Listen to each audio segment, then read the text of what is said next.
예수님께서 부활하셨다는 사실은 우리 기독교 진리에 있어서 가장 중요하고도 귀한 부분이라는 것을 우리가 알 수 있습니다. 그래서 사도 바울은 말씀하시기를 만약이죠. 우리 주님께서 부활하셨지만 만약에 우리 주님께서 부활하시지 않으셨다면 우리 믿음도 그때로 우리가 전하는 복음도 다 헛되다고 사도 바울은 증거하고 있어요. 고린도전서 15장 14절 17절 말씀에 보면 왜 그런고 하면 우리 주님께서 부활하시지 않았다면, 만약에 부활하시지 않았다면 우리는 여전히 죄 가운데 있기 때문입니다. 우리가 죄로부터 승리하지 못했기 때문에, 만약에 부활이 없다면 우리는 가장 이 세상에서 어리석고도 불쌍한 사람이라고 사도 바울은 증거하고 있어요. 그러나 우리는 예수 그리스도께서 확실하게 부활하셨다는 믿음을 갖고 살기 때문에 우리는 가장 감격적으로 이 세상을 살아갈 수 있는, 믿음을 가지고 살아갈 수 있는 사람이 되는 것을 우리는 알 수 있습니다. 그런데 오늘날 많은 사람들이 예수님의 부활을 믿지 못하는 사람들이 많아요. 예수님께서 부활하셨다는 사실을 믿지 못할 뿐만 아니라 그것은 제자들이 만들어낸 이야기다. 예수님께서 부활하셨다는 것은 제자들이 꾸민 이야기다. 소위 말해서 예수님의 부활의 음모설을 주장하는 사람들이 있어요. 이 음모설을 주장하는 사람들은 사실상 말이 맞는 것 같지만은 사실상 보면 성경 말씀을 전혀 읽지 않았기 때문에 이런 어리석은 생각을 하는 것을 우리가 알 수 있어요. 오늘 우리가 읽은 누가복음 24장 1절 말씀에 보면 어떤 말씀이 나옵니까? 누가복음 24장 1절 말씀에 보면 안식 후 첫날 새벽에 여자들이 그 준비한 향품을 가지고 무덤에 가서 예수님의 제자인 여자들 막달라 마리아와 그 외에 다른 여자들이 향품을 준비해서 무덤에 갔다고 했습니다. 만약에 이 사람들이 예수님의 부활을 음모를 했다면 왜 이 사람들이 향품을 가지고 갔겠어요? 향품은 무엇에 쓰는 것입니까? 향품은 시체에 바르는 약품이죠. 사람이 먹을 수 있는 그런 향품이 아니라 시체에 바르는, 시체가 썩지 않도록 바르는 향품이죠. 만약에 여자들이 부활했다는 믿음을 가졌다면 시체에 바르는 향품을 가지고 가지 않았죠. 성경 말씀을 계속해서 읽어본다면 4절 이하에 보면 천사가 나타나서 이 여자들에게 말씀합니다. 예수님께서 부활하셨다. 예수님께서 부활하셨다는 사실을 알려줬어요. 그러자 이 여자들은 11절 말씀에 보면 사도들에게 먼저 11 제자들에게 말씀을 전했어요. 11 제자는 사도들이라고 불리죠. 11절 말씀에 보면 사도들은 그들의 말이 허탄한 듯이 들려 믿지 아니하니, 다른 제자들은 말할 것도 없이 11 제자 사도들까지도 그 여자들이 말하는 예수님께서 부활하셨다는 그 말이 허탄한 듯이 들려 믿지 아니하더라 그랬어요. 모든 11 제자들이 한 사람도 빠짐없이 12 제자가 있었지만 가룟 유다는 벌써 죽었죠. 그런데 사도들이 다 믿지를 못했어요. 믿지를 못했어요. 이런 사람들이 과연 어떻게 예수님께서 부활하셨다는 음모를 할 수 있겠습니까? 계속해서 누가복음 24장의 말씀을 본다면 13절 이하에는 보면 엠마오 도상에서 우리 주님께서 나타나셨어요. 두 제자가 길을 가고 있는데 예수님께서 나타나셔서 길을 같이 가시면서 얘기를 했어요. 그런데 이 두 제자들은 예수님을 잘 아는 사람들이죠.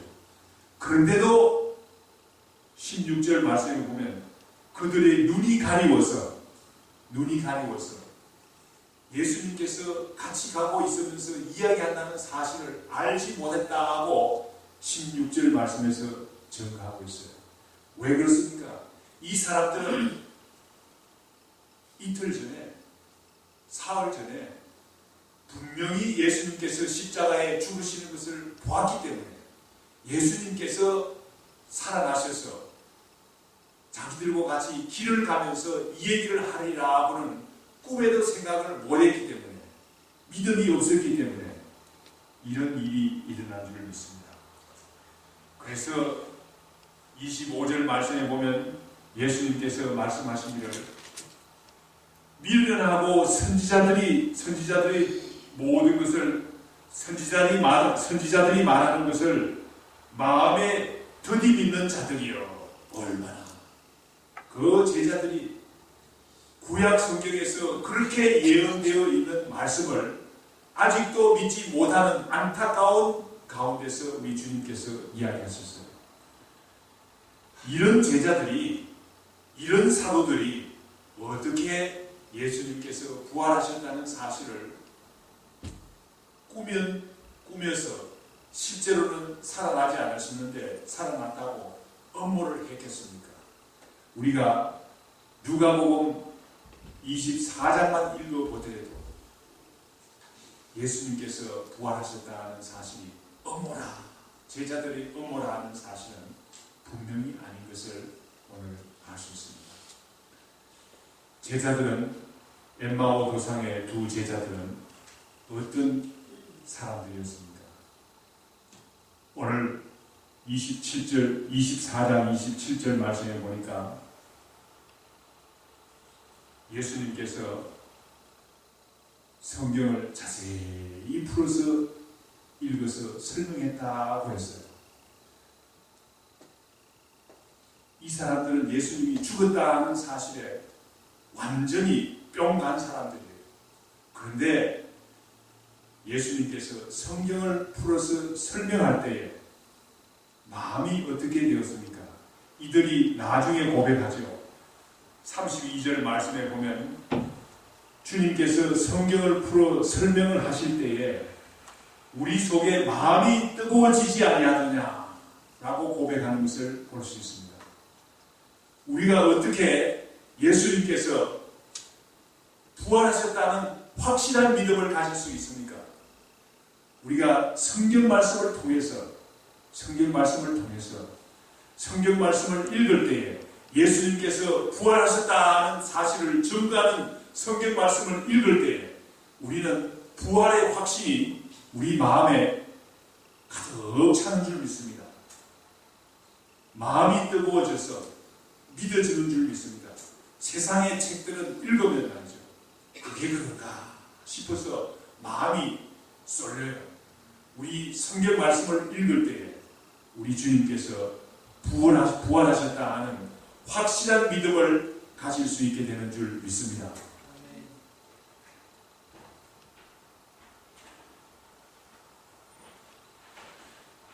엠마오 도상에 두 제자들도 모이고 12 제자들도 모이고 제자들이 모였어요. 오늘 본문 말씀 가운데서 36절 말씀부터 보는 것 같으면 이 말을 할 때에 엠마오 교상의 두 제자들이 간증했어요. 우리가 처음에는 예수님을 알아보지 못했지만 예수님께서 말씀을 풀어 설명할 때 우리 마음이 뜨거워지는 경험을 했다고 했습니다. 그때에 예수님께서 나타나셨어요. 제자들에게 나타나셨어요. 이 모인 제자들에게 나타나셨어요. 그래서 우리 주님께서 하신 말씀이 뭡니까? 처음에 우리 주님께서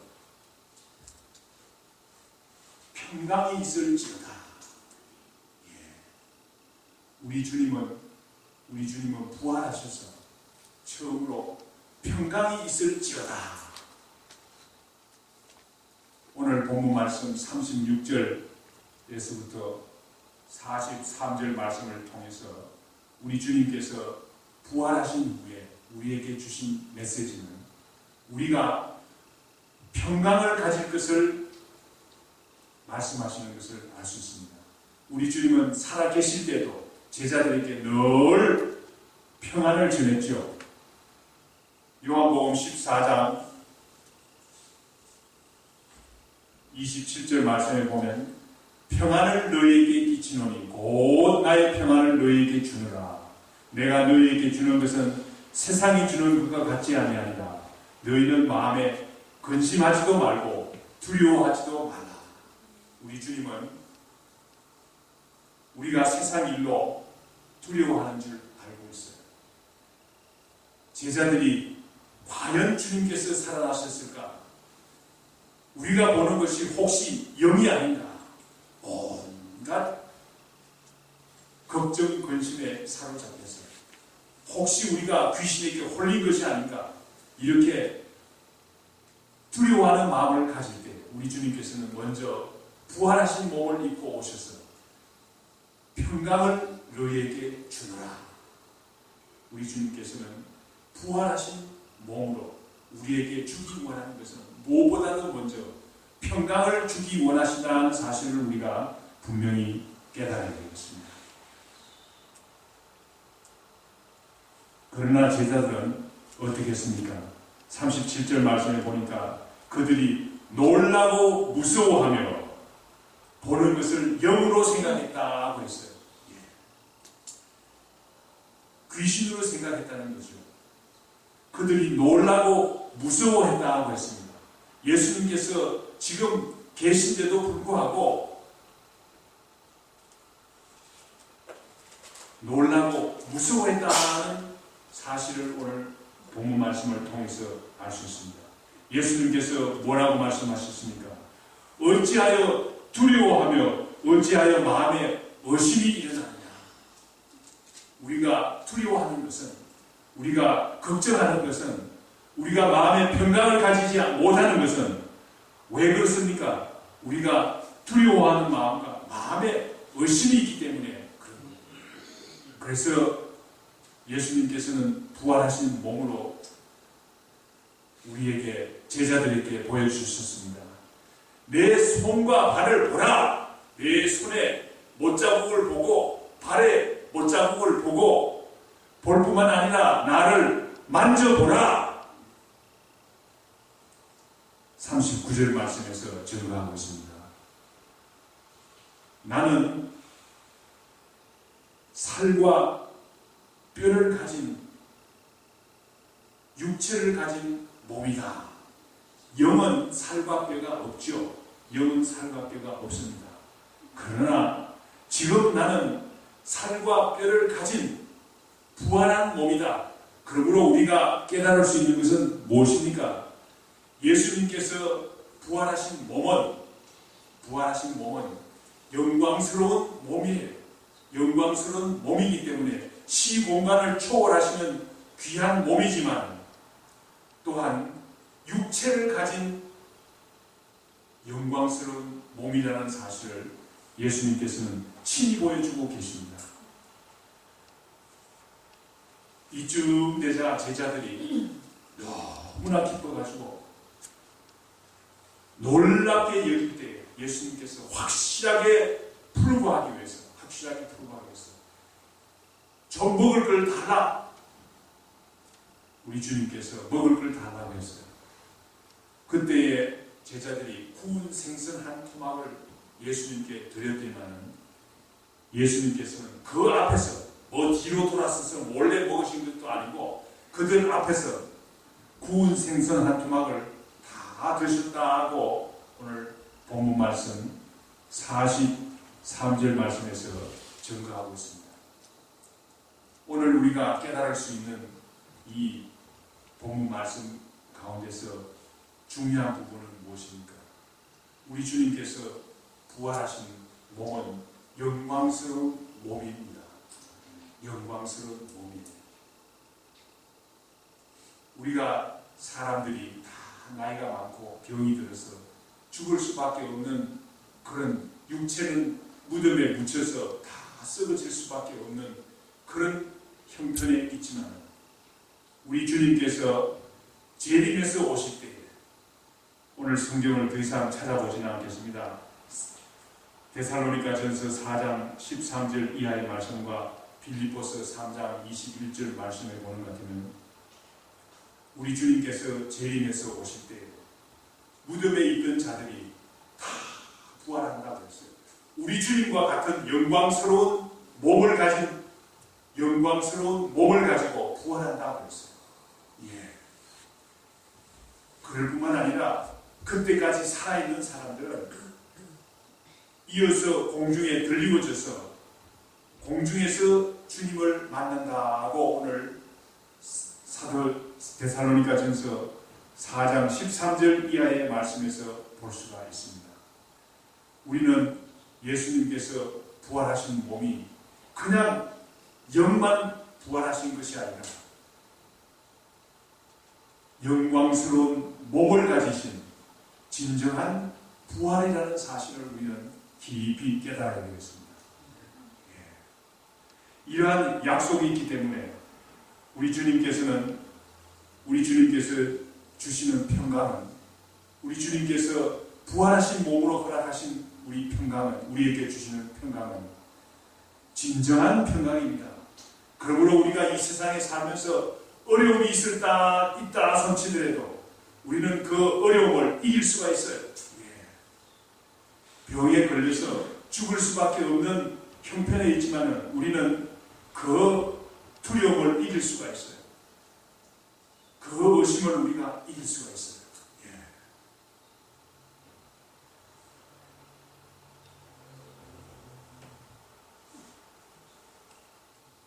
우리가 이러한 믿음을 어떻게 가지게 됩니까? 오늘 본문 말씀 44절에서부터 46절 말씀에 보면 우리 주님께서 제자들에게 어떻게 말씀을 전하고 있습니다. 제자들에게 구약 성경에 나와 있는 그 당시는 신약 성경이 아직 쓰여지지 않았기 때문에 그렇죠. 성경이 말하는 것을 왜 믿지 못하느냐? 시편 16편 10절 말씀 오늘 시간 관계상 찾아보지는 않겠습니다. 시편 16편 1절 10절 말씀에 보면 다윗의 신앙 고백이지만 우리 주님께서 분명히 죽지 않고 살으실 것을 시편 16편 10절 말씀은 증거하고 있습니다. 성경의 많은 곳에서 우리가 신약 성경 많은 곳에서 우리 주님께서 고난을 받으시고 십자가에 죽으시지만은 3일 만에 부활할 것을 우리 주님께서는 말씀하셨어요. 증거하셨어요. 우리는 세상 사람들이 말하는 것을 세상 사람들이 말하는 업모설이라든지 세상 사람들이 말하는 의심스러운 말이라든지 그런 말씀에 조금 더 기울일 필요가 없어요. 하나님의 말씀이 증거하는 말을 우리가 가질 때 우리는 진정한 부활의 소망을 가질 수 있게 되는 줄 믿습니다. 엠마오 도상의 두 제자들도 같은 형편에 있었어요. 이 사람들은 예수님께서 죽으시는 것을 십자가에서 죽으시는 것을 분명히 보았어요. 죽었어요. 그런데 죽은 사람이 어떻게 우리와 같이 길을 가며 일을 얘기를 할 수 있을까? 몰랐어요. 그런데 우리 주님께서 말씀을 풀어 설명할 때 마음이 뜨거워지면서 예수님인 줄 알았다고 이들은 고백하고 있습니다. 우리가 세상의 다른 말들에 귀를 기울일 것이 아니라 하나님의 말씀에 귀를 기울이게 될 때 부활의 진정한 믿음을 가질 수 있게 되는 줄 믿습니다. 또한 오늘 본문 말씀 47절에서부터 48절 말씀에 보면 주님께서는 우리에게 부활의 신앙을 가진 우리에게 부활의 정인의 삶을 살 것을 부탁하고 있어요. 적극적으로 권하고 있어요. 적극적으로 권하는 것이 아니라 명령하고 있어요. 우리 주님께서는 제자들에게 자신이 부활했다는 사실을 확실하게 보여주셨어요. 우리도 그와 같은 예수님의 부활하신 몸을 볼 수 있으면 얼마나 좋겠습니까? 그러나 제자들은 성경 말씀이 없었어요. 신약 성경 말씀이 없었어요. 그런데 우리에게는 성경 말씀이 있지 않습니까? 제자들은 보기도 하고 만지기도 하고 살과 뼈를 가지신 진정한 부활이었다는 사실을 분명히 깨달았어요. 믿게 되었어요. 그래서 제자들은 부활의 정인의 삶을 살 수 있게 된 줄 믿습니다. 마지막으로 성경 말씀 한 번만 찾고 말씀을 끝내도록 하겠습니다. 마태복음 28장 19절에서부터 20절 말씀 우리 한 목소리로 우리 읽고 말씀을 끝내도록 하겠습니다. 마태복음 28장 19절 20절 말씀이 되겠습니다.